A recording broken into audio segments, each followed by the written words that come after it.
A very warm welcome to all our viewers. Welcome to the big discussion.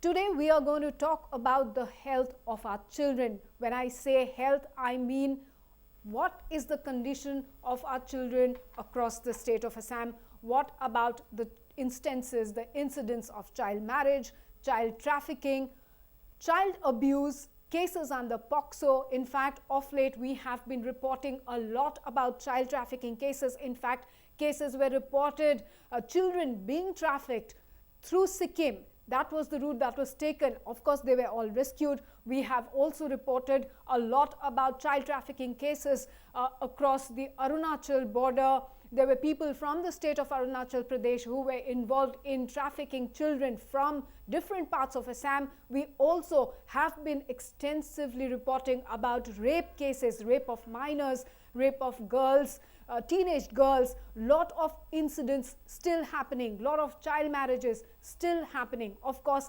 many of those have gone unreported, continues to go unreported, but that does not mean, though the numbers might not be showing, that definitely does not mean that the incidents are not taking place. To give us a much clearer and the real picture about all of these, about how our children are doing across the state of Assam, I have with me Sunita Changkakoti. She is the chairperson of Assam State Commission for Protection of Child Rights.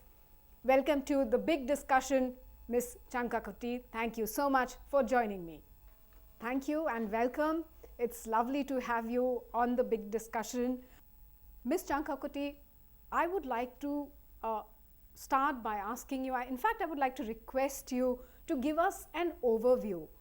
What is happening? I'm sure the numbers, if we talk about child marriage, maybe the data might not give us the real picture, but I am sure you have been very closely working, you have been traveling across the state. What is the update there? Let's start with child marriages. Yeah, it is very unfortunate that the cases of child marriage are not reported.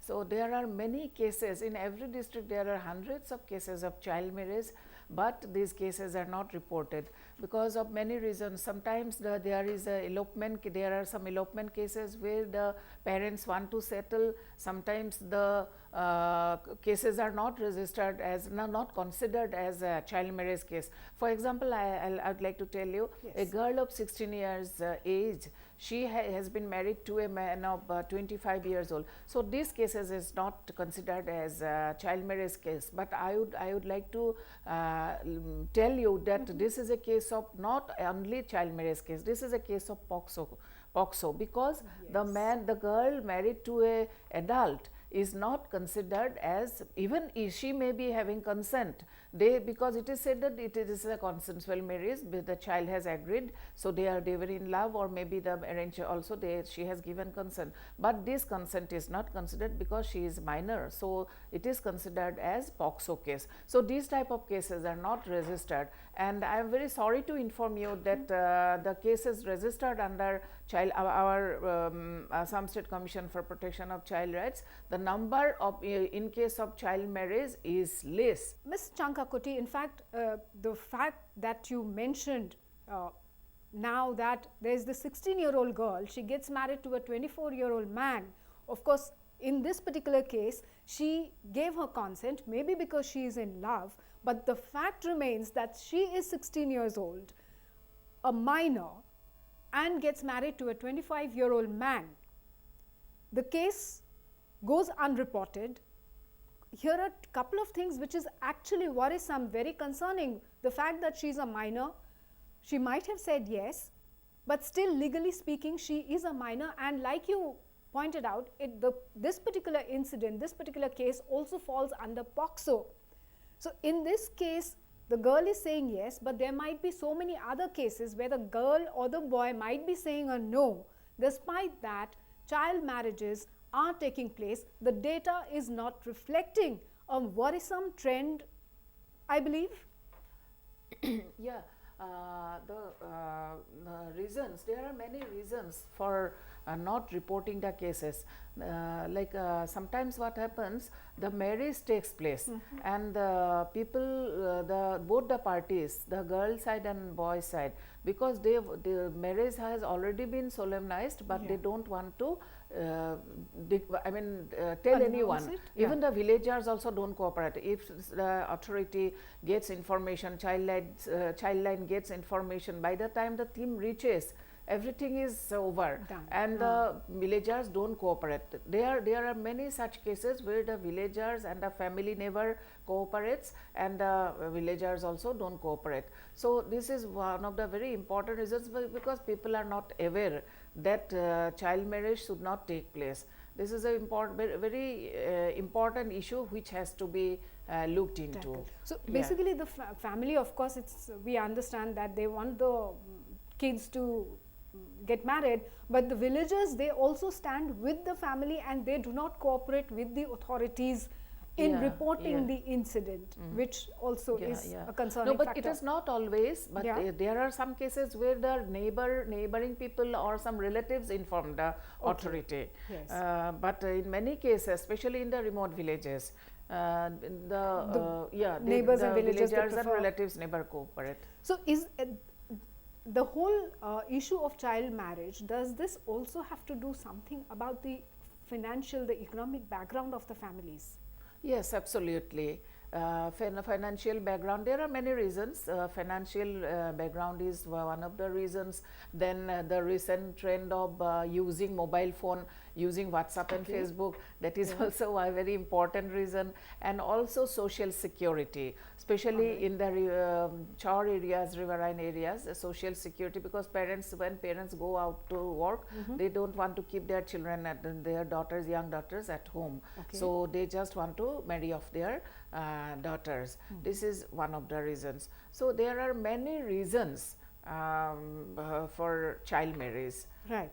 So and another thing is, even if child marriage is solemnized, no legal action is taken. No legal action. We don't know, is very important. Till now we have not got any information of giving punishment to the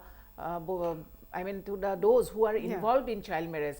But I would like to tell you that those who are there under the Child Marriage Act, there is a provision that it is not only the parents of the children, even the priest or qazi who has performed this marriage are also booked under to be booked under Child Marriage Act. Even those who went to attend the marriage, they are also to be booked under Child Marriage Act. But this is not happening in practice. So, so when a child marriage takes place, so the first person who needs to be informed, I assume, is of course the local police station. Local police station, where there is, in some districts there are child line, so child line 1098 has to be informed. Where in those districts where there is no child line, the police has to be informed. And in every district there is a child protection unit. District child protection officer is there, district child protection unit is there. In the DCPU there are social workers, there are program officer of institutional care, non-institutional care. So they are the people who have to be informed. They have to be informed. So is one of the reason of villagers or neighbors or relatives not informing, is that also because they think that socially speaking, they feel that it's always better. You've already mentioned that many parents think that getting their young daughters married is better from safety point of view, security point of view. Is it also to do about how people's beliefs, in villages, and their ignorance, what happens if they marry off their daughters young, the physical, the psychological impact that the child goes through, is they must be still ignorant about that? Are these also reasons? Yeah, absolutely, because of lack of awareness. Because of lack of awareness, the people, they indulge in child marriages. And what is the punishment? Punishment, there are a Child Marriage Act, there are some sections. So under these sections, the those, as I have already mentioned, Yes. the parents or Everyone. everyone, those who are involved in the marriage, they are booked. There are certain periods of time, I mean years. They will have, land in yes, prison basically. Yes, yeah, Imprisonment, and also Yes. must be a fine, and all of those stuff Yes. will be there. Right. So, of course, what are the steps being taken? What is the government doing? What is the commission doing? Child marriage, for child marriage, we have been now from our commission. I'd like to mention that our commission's responsibility is to monitor. Okay. So we monitor. We are not the implementing authority. So it is an apex body. It is a subjudiciary body. So we have to monitor.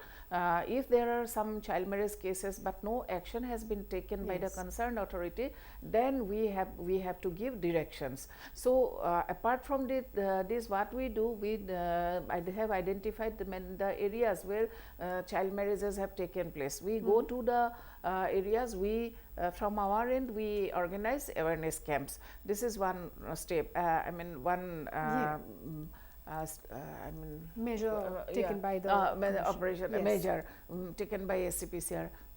And also we hold review meetings with all the districts authority, I mean district DM, and all the concerned government officials. So every district we hold a review meeting, and then initially what we do, we have prepared a template. So we send to the DM, and the template is distributed to all the concerned departments, and then accordingly they fill up the template, and then we sit with them and they give us all the information.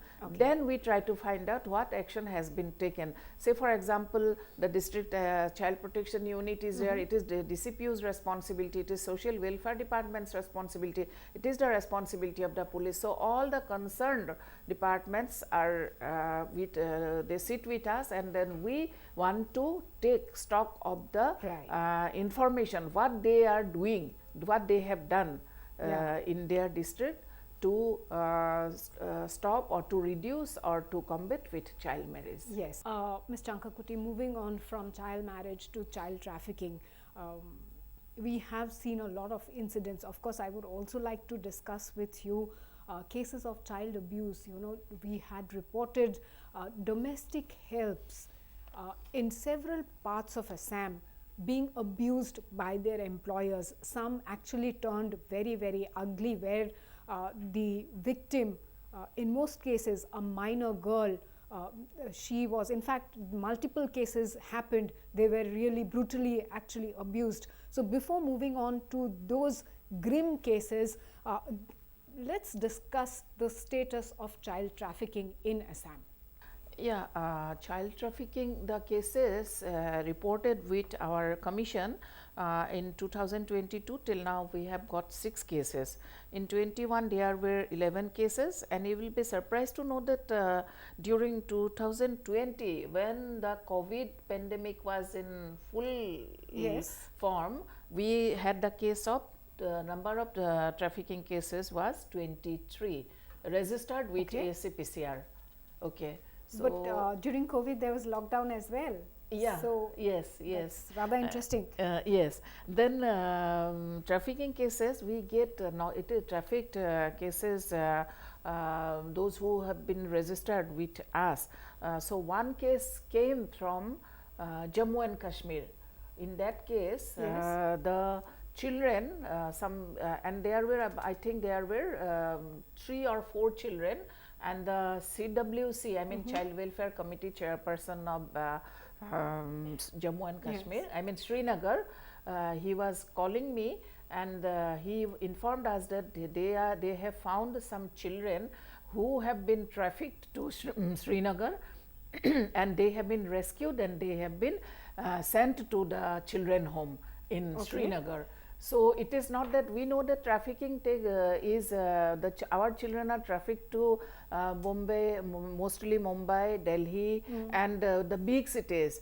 But recently, many cases there are many cases of trafficking where the children are sent to Jammu and Kashmir. Fortunately, these children were rescued by Childline there, and they were, I think Childline or police, I don't know exactly, yes, but they were rescued and they were sent to the rehabilitation home. So this entire episode, this incident of child trafficking, children being trafficked from Assam to Jammu and Kashmir happened during the COVID lockdown. Yes, during the, I think this process started from 2019. Okay. Or maybe COVID, just before COVID right. Started. Yes. Yeah. Yes. And any reason why the data reflects that during COVID the numbers shot up significantly compared to the earlier years? Yes, because COVID, and you know the case of Sikkim child labor, yes. that is also a case of trafficking. So what happened, because of the lockdown, yes. many people, poor families, they could not go to work. Yes. So what happened, because when they lost their income, their earning source, so the children, they sent some parents sent their children, or maybe some children volunteered to go out to work. To look for so as soon as the lockdown was lifted, yes. so the children were sent to different places. So that way, I mean, the trafficking, the traffickers, you know that there are rackets of traffickers. Yes. So the traffickers took advantage of this situation, and they took the children from Assam. Right. So any pockets where, you know, the child trafficking, the maximum number of children get trafficked from? Yeah, I would, from the data we have, I would like to share with you. Udalguri district, yes, and then Bongaigaon district, okay. Also Kamrup Metro, Sonitpur, all these districts are there. But this is the data available with us. But otherwise, so far our I mean our involvement is yes. concerned. The data, the pockets, if you ask me the pockets, then pockets are in the places in Bagsa district, Udalguri okay. district, Chirang, Kokrajhar, and then Lakhimpur Dhemaji bordering Arunachal Pradesh. So these are the hotspot districts. But apart from that, Sonitpur is also there, Sonitpur, Biswanath also there. These are the hotspot districts. I mean, you can say entire north bank of Brahmaputra, but that doesn't mean that there are cases of trafficking in the south bank, like from their children from Upper Assam also are trafficked, especially from tea garden areas. I mean, not the areas nearby tea garden. So many children are trafficked from there. So what does the law say once they are caught? What happens? I mean, and has the government or the commission been able to, or maybe the Assam police been able to bust some of these trafficking nexus? Yeah, that is a very good question you have asked me, because let me tell you, trafficking, our government is very much concerned about trafficking, and always whenever there are the government, our Assam police, whenever there is any information of trafficking in other states, immediately our police department, especially the CID department, tries to find out the trafficker, and in most cases the children are rescued. Right. But this is a very complicated situation. For example, I am telling you, a girl of 9 years age has been trafficked, and the parents have been, just 2 days ago we had a meeting in Paneri district, Paneri constituency, which is the constituency of our Honorable Speaker of Assam Legislative Assembly, Ms. Sri Vishwajit Doimari. So we are going to, we plan we have identified a few constituencies. These constituencies will be considered as child-friendly constituency. Okay. So our Honorable Speaker was very much interested. So first meeting we held in, that was an awareness meeting, we held in Paneri. Okay. So this discussion was there, that parents, because of their lack of awareness, the parents, they volunteer their children to go out of their home, out of their village to outside the state. But so far the money is coming, everything is good, well and good. Yes. But when the money stops coming, then only they realize, and then only they report to the police. By the time it is already 2 years and 3 years have passed, then what happens, that girl has grown up, 9 years old girl has grown up, her features have changed, and also her identity has been totally changed. If her name was Meena or Rita, by now her name has become Sania or Sonia or something like that. Right. So totally her identity has been changed. So now in this case police cannot do anything. I personally had this kind of experiences. This is one of the reasons. And also although the police is very much, I mean our government is very much concerned, as you have asked about the law. Yes. Now the point is, the girls have been brought back, they have been rescued, and they have been rehabilitated, they have been sent back to their parents. Now the question about the traffickers. Yes. Now it is very difficult to identify the traffickers, and even if the traffickers are identified, there is no strict legal action to be taken against these traffickers, for which because the traffickers they get bail, and then again they after a period of they time just this get back they to come the back. same old. So this is happening, and that is why trafficking has not been stopped. Right. So the racket continues, and Yes. children continue to get trafficked, they continue to get abused in the process. So Ms. Changkakoti, we have also seen a lot of child abuse cases, and when I talk about child abuse, I am not referring to the rape or cases under POCSO, but here it's something to do with the domestic help.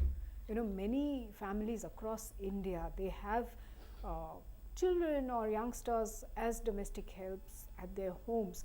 In Assam, we reported a couple of cases where it was really very, very sad to see the child getting brutally abused in some cases. So what is happening there?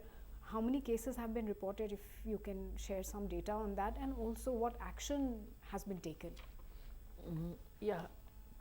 I would like to share with you the data of child labor during the total child abuse case total number is 296, but during 2022 number reported so far is 28, and this is total number of cases of child abuse, including CNCP, that means CNCP means child in need of care and protection, then corporal punishment, child labor, and POCSO. Then during 2021, 73 cases have been reported. Yes. So during 2020, again that was the period of COVID pandemic. 80 cases were reported. So highest, that was the highest number. No, not highest. In 2019, the total number of cases reported was 115. Now this is the case of child labor. I mean altogether child abuse. So if you ask me about child labor, so child labor cases also have been reported during 22. We have child labor cases. Only 4 cases have been reported, and 21 there are many, number is more. So I would like to share with you a few cases of child labor.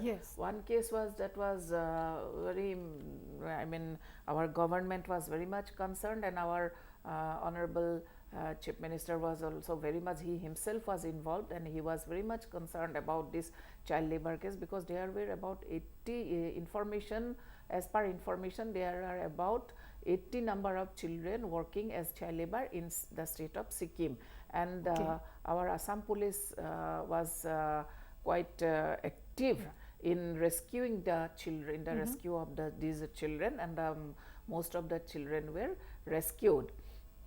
And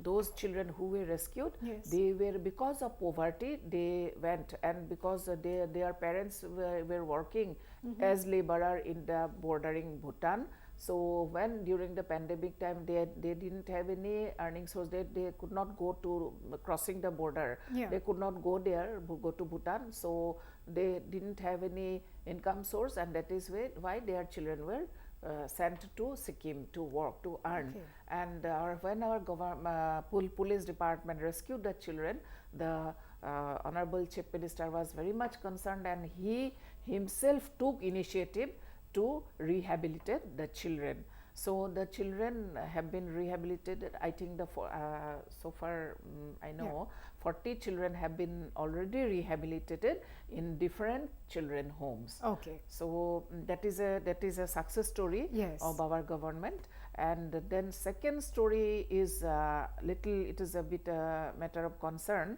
because as you are aware, Yeah. very recently a girl of 8 years old, 8 years, she was kept as child labor in a family. From the media, when we came to know, we took suo motu cognizance and we wrote to the police, the SP of the district, Jorhat district. In the meanwhile, the couple was arrested, Right. but unfortunately they got bail and they got released, I think within 24 hours. And then also what we did, the child has been rescued, and it is very pathetic that the mother also is responsible for the child to make her child labor, Yes. because mother has already been married to someone for the second time. So she is not very much concerned about the well-being of the child. So the child has been kept in a children home. Now what we did from our commission, because we know that the person has got already bail, we wanted that this case has to be registered under section 75 of Juvenile Justice Act, Child Labor Act, as well as IPC, because there are many marks that the child had, the child was brutally tortured. So we wanted to incorporate IPC also. Right. I don't know the legal procedure, how the parents, the couple got bail in a short period of time, and that the person has to be, should be taken against this person, because you see they are not they are aware, socially aware, and they are not illiterate people, Right. and the people employee of a big organization, so they have to be given some punishment. Unless this type of people get some punishment, then some legal action is not taken, then there will be many such cases of child labor. Because people think that yes, I can keep child Yes. labor, I can engage a child labor, there is no any legal action against me. And Maybe continue there will be abusing. some hue and cry, but Yes. that will be, then after that everything will be all right. So when we wrote to the employer organization, we have got a reply that they cannot take any action against this person, because the incident did not occur in their premises, and the person was not kept in even if the person was kept in police custody for more than 48 hours, Right. then they could have taken some, could have been able to take some action. All But since the man was he was Yes. in the police custody for a very little while, so no action can be taken against him, and also there is no any proof. So ultimately nothing could happen. Yes, it's So very if unfortunate. very unfortunate. So if these things are, no one is responsible to take action Yes. against such type of people, then how can we expect the child labor will be reduced? Right, or abuse against children Yes. at home, Yes, where they are absolutely. employed as Yes. domestic help or something. Of course, such incidents will continue, and our children will continue to get hurt, and these, I think, leaves a scar for life. It's not just the physical scar, it's also the mental, emotional yes. trauma. The scar stays on Yeah, with them. yes. You mentioned about child-friendly constituency. Would you like to share a little bit of detail? What the whole concept is, what is going to happen? Yes, recently we had a dialogue with the UNICEF, and both UNICEF and our Child Rights Commission have jointly taken up this program. So we as of now we have identified 10 constituencies which are high burden. So child rights in regards to child rights issues. So these high burden constituencies have been identified, and we have already started this process from the Paneri constituency, our Honorable Speaker's constituency. So we in this program what we are doing, first of all we have to sensitize the media people. So media, so that we have urged that the media personnel, they report about the abuse of a child in a proper way, because there are some protocol which need to be followed, like the child's name should not be mentioned, the photo should not be revealed, and there are many such protocol which needs to be followed. So we have already set with the media, and that was a very responsive program, I mean interaction, very interactive program. The media people were very much interested to know about the guidelines of reporting about a child. So that was quite fruitful. And also then on the second day we sat with the VCDC members, then representatives from different organizations, women organization and students organizations, social organizations, and we discussed about the child rights issues. What issues are to be considered as a child rights and how the reporting should be done. So all these things were discussed, and then we have followed up this. I mean, this will be followed up in other districts, other constituencies also. So fortunately the representatives of these constituencies, the MLAs, irrespective of different political parties, they are very much interested, and they have come forward, and they have they have taken in interest, and they have taken initiative. So basically this whole idea of, or the concept of child friendly constituency is sensitizing the media and the public, the locals, about child rights, and ensuring that the children stay safe. That must be the crux of the whole thing. And the representative from the constituency, because he being the leader of the constituency, he should also take interest, so that there are no cases of child rights violation. And he can, because he being the leader of the constituency, he can give direction to the police authority or the authority, concerned authority, that how to react with these cases of child right violation, how to respond to these cases. So how the number of such cases can be reduced, what steps can be taken. It is not only the case of POCSO, child labor, or child marriage. There are some other issues of child rights violation also. Say for example, dropout, school dropout, and non-enrollment. So all the children should be, 100% of children should be enrolled in the schools, and there should not be dropout. So that there is no dropout cases, the parents have to be made, generated awareness. Also, the children should be able to find interest in going to the schools. They should be able to find interest in studying in the schools. These are the things which also needs to be looked into.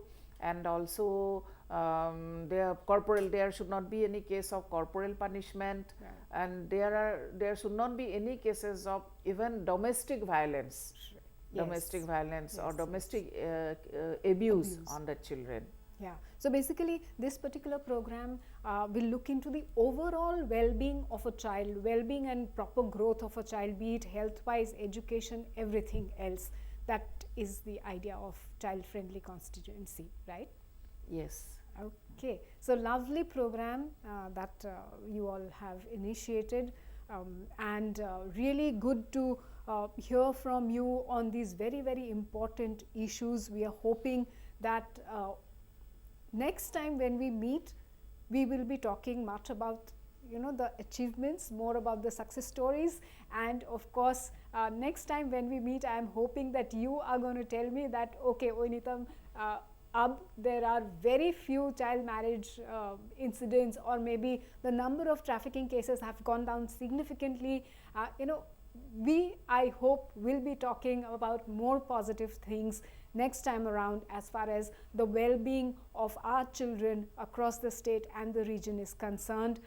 Thank you so much, Ms. Changkakoti, for joining me today for the big discussion, and looking forward to more interactions with you. Thank you, viewers, for watching. Till we meet again, goodbye, take care. Thank you, Ms. Changkakoti, one more time. Thank you.